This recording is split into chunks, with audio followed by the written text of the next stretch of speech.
भारत के इतिहास में नालंदा विश्वविद्यालय का एक विशेष स्थान है। यह प्राचीन काल का एक ऐसा विद्यालय था जिसे शिक्षा, संस्कृति और ज्ञान विज्ञान का केंद्र माना जाता था।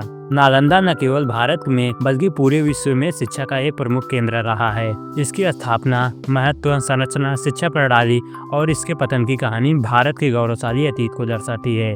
नालंदा विश्वविद्यालय की स्थापना। नालंदा विश्वविद्यालय की स्थापना गुप्त वंश के सम्राट कुमार गुप्त प्रथम द्वारा 5वीं शताब्दी में की गई थी।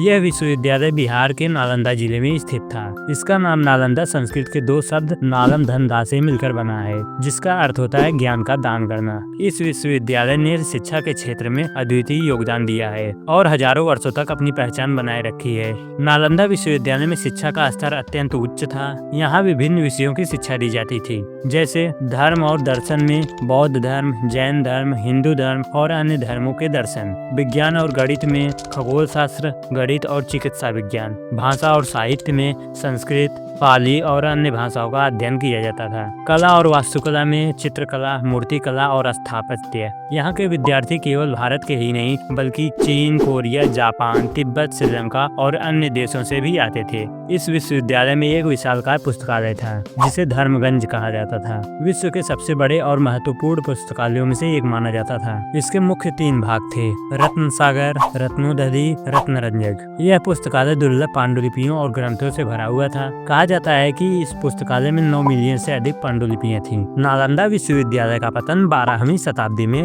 बख्तियार खिलजी द्वारा किया गया था। कहा जाता है कि नालंदा विश्वविद्यालय के पतन के पीछे धार्मिक कट्टरता थी। बताया जाता है कि एक बार जब बख्तियार खिलजी भारत आया हुआ था तो वह बहुत बीमार पड़ गया था और उसकी बीमारी का इलाज दुनिया के किसी भी वैद्य या हकीम के पास नहीं था। तभी बख्तियार खिलजी को एक आदमी ने सलाह दी कि वह नालंदा विश्वविद्यालय के प्रोफेसर राहुल श्रीभद्रा जी से मिल ले, वह उसकी बीमारी का इलाज अवश्य ही कर देंगे। तब बख्तियार खिलजी सीधा ही मना कर देता है और वह कहता है कि मैं किसी भी भारतीय पद्धति द्वारा बनाई गई औषधि का उपयोग नहीं करूंगा, क्योंकि वह काफिरों द्वारा बनाई गई औषधि है। उसके कुछ दिन बाद जब वह मरने की कगार पर आ जाता है तो वह राहुल श्रीभद्रा जी से मिलता है। तब भद्रा जी उसे एक औषधि देते हैं, पर वह लेने से मना कर देता है और वह बोलता है, मैं काफिरों द्वारा बनाई गई किसी भी औषधि का प्रयोग नहीं करूंगा। फिर भद्रा जी उसे एक कुरान की किताब देते हैं और बोलते हैं, तुम इसे रोज पढ़ते रहना, इसमें वह औषधि तुम्हें मिल जाएगी जिसकी वजह से तुम पूरी तरह से ठीक हो जाओगे, यह मेरा दावा है। तब बख्तियार खिलजी रोज उस कुरान को पढ़ने लगा।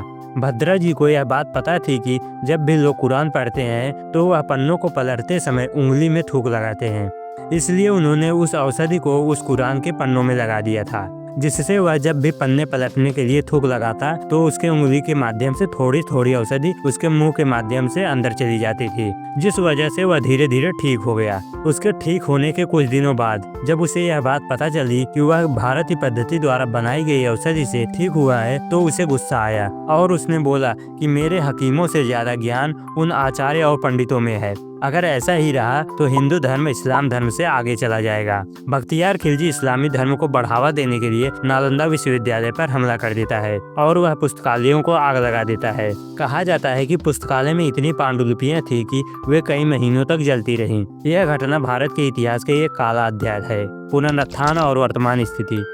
21वीं सदी में नालंदा विश्वविद्यालय को पुनर्जीवित करने का प्रयास किया गया। 2010 में नालंदा विश्वविद्यालय को एक अंतर्राष्ट्रीय विश्वविद्यालय के रूप में स्थापित किया गया। वर्तमान में यह विश्वविद्यालय बिहार के राजगीर में स्थित है और आधुनिक शिक्षा प्रणाली के साथ प्राचीन परंपराओं को आगे बढ़ा रहा है। नालंदा विश्वविद्यालय भारत के गौरवशाली अतीत का प्रतीक है। यह शिक्षा और ज्ञान का एक ऐसा केंद्र था जिसने पूरी दुनिया को अपनी ओर आकर्षित किया। आज नालंदा केवल एक प्राचीन धरोहर नहीं बल्कि भारत की संस्कृति और शैक्षिक विरासत का प्रतीक है। इसे पुनर्जीवित कर भारत ने दुनिया को यह संदेश दिया कि शिक्षा और ज्ञान की मिसाल कभी बुझनी नहीं चाहिए।